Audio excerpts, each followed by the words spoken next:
नमस्कार साथियों, मैं कप्तान सिंह अपने YouTube channel Kaptan Singh platform पर सभी का स्वागत करते हैं। तो साथियों, हम आपके लिए सामान्य हिंदी से कुछ महत्वपूर्ण प्रश्न लेकर आए हैं जो आपको लेखपाल, वीडियो या अन्य प्रतियोगी परीक्षाओं में महत्वपूर्ण साबित होंगे। तो आइए देर ना करते हुए शुरू करते हैं आज की अपनी क्लास और देखते हैं हमारा पहला प्रश्न। हिंदी साहित्य के इतिहास में प्रसिद्ध कबीरदास, सूरदास, महावीर प्रसाद द्विवेदी, प्रेमचंद, हरिवंश राय बच्चन आदि किस प्रदेश से हैं? गुजरात, महाराष्ट्र, असम, उत्तर प्रदेश।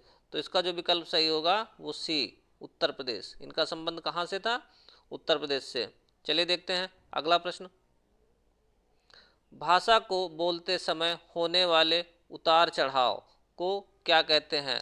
अनुतान, संगम, अवरोह, आरोह। तो इसका जो विकल्प सही है वह पहला ए, अनुतान। भाषा को बोलते समय होने वाले उतार चढ़ाव को अनुतान कहते हैं। चलिए देखते हैं अगला। रेलगाड़ी एक डैश शब्द है? देशज, विदेशज, तद्भव, संकर। तो रेलगाड़ी तुम्हारा कैसा होगा? ये संकर। दो भाषाओं से जो मिलकर शब्द बनते हैं वो शब्द क्या कहलाते हैं? संकर। रेल और गाड़ी। चलिए देखते हैं अगला प्रश्न। वीर रस का स्थायी भाव है? क्रोध, भय, उत्साह, विस्मय। तो वीर रस का स्थायी भाव क्या होता है? उत्साह होता है। चलिए देखते हैं अगला प्रश्न। मानसिक और शारीरिक कष्ट द्वारा उत्पन्न शिथिलता को क्या कहते हैं? मोह, ग्लानि, आवेग, असूया। तो इसको कहते हैं ग्लानि। इसका बी सही होगा। चलिए देखते हैं अगला। भौरा का सही पर्यायवाची शब्द बताइए। कुंज, आली, भ्रमर, खद्योत। तो भौरा का जो सही पर्यायवाची शब्द है वह सी, भ्रमर। चलिए देखते हैं अगला। निम्न में स्त्रीलिंग शब्द कौन सा है? शोभा, शस्त्र, पालन, नृत्य। तो शोभा होती है, शस्त्र होता है, पालन होता है, नृत्य होता है। तो स्त्रीलिंग क्या होगा? शोभा। अगला देखते हैं। जो शब्द क्रिया की विशेषता बताते हैं उसे कहते हैं क्रियाभेद, क्रियारूप, प्रतिक्रिया, क्रिया विशेषण।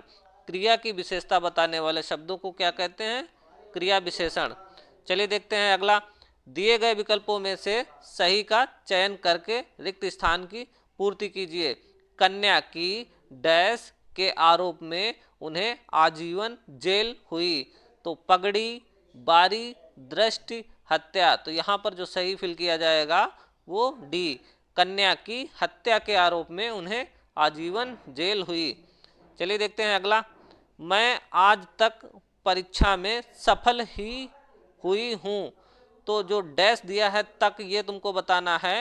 रेखांकित शब्द को पहचानिए क्या है? निपात है, विशेषण है, सर्वनाम है, संज्ञा। तो तक ये जो है ये क्या है? तुम्हारा निपात है। चलिए देखते हैं अगला।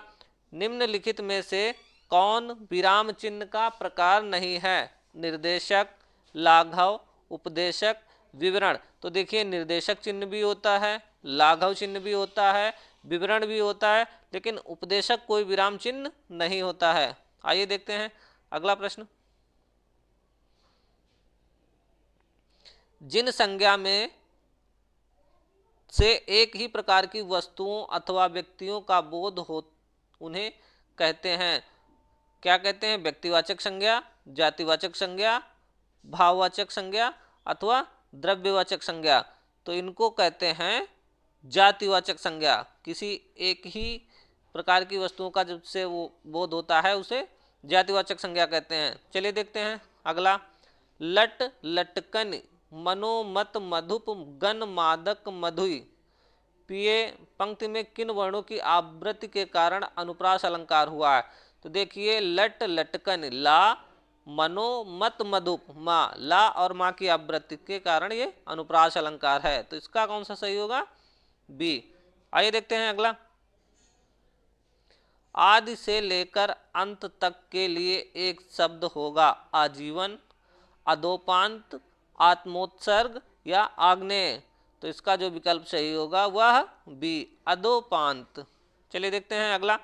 निम्न में से कौन सा शब्द विदेशज नहीं है? लोटा, कापी, माचिस, जज। तो देखिए लोटा कैसा है, लोटा देशज है, बाकी सभी विदेशज हैं। तो इसका कौन सा सही होगा? पहला लोटा। चलिए देखते हैं अगला प्रश्न। निम्नलिखित में से किस शब्द में उपसर्ग और प्रत्यय का एक साथ प्रयोग किया है? हिस्सेदार, अभिमानी, कृपालुता, भारतीयता। तो देखिए इसमें जो सही होगा वो बी। बी में अभि प्लस मान मूल शब्द हो जाएगा, अभि उपसर्ग हो जाएगा और बड़ी प्रत्यय हो जाएगा। चलिए देखते हैं अगला। शब्द के दो रूप हैं, ध्वनि और वर्ण, ध्वनि और अर्थ, ध्वनि और वाक्य, ध्वनि और गात। तो इसका जो विकल्प सही होगा वो क्या होगा? पहला। शब्द के दो रूप कौन कौन से हैं? ध्वनि और वर्ण। चलिए देखते हैं अगला। जसोदा हरिपाल ने झुलावे पंक्ति में कौन सा रस है? भक्ति रस, वात्सल्य रस, करुण रस, शांति रस। तो इसका जो विकल्प सही होगा वो कौन सा? बी वात्सल्य रस। अगला। काकल्य ध्वनि है रा, ला, हा और शा। तो काकल्य ध्वनि कौन सा है इसमें?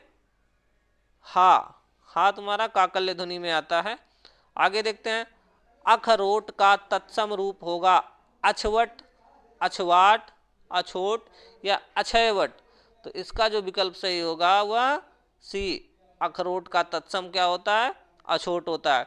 नाक रगड़ना का क्या अर्थ है? नाक में चोट लगना, इज्जत देना, दीनता पूर्वक प्रार्थना करना या चापलूसी करना। तो इसका जो विकल्प सही होगा वह सी दीनता पूर्वक प्रार्थना करना। चलिए देखते हैं अगला। पंच परमेश्वर के लेखक कौन हैं? रामचंद्र शुक्ल, मुंशी प्रेमचंद, जयशंकर प्रसाद, महादेवी वर्मा। तो इसका जो विकल्प सही है वह बी। पंच परमेश्वर के लेखक कौन है? मुंशी प्रेमचंद। तो साथियों ये कुछ हिंदी से महत्वपूर्ण प्रश्न थे जो हम आपके लिए लेकर आए। आप सभी से अनुरोध है हमारे इस वीडियो को लाइक करें तथा ज़्यादा से ज़्यादा दोस्तों में शेयर करें और चैनल को सब्सक्राइब करें। धन्यवाद साथियों।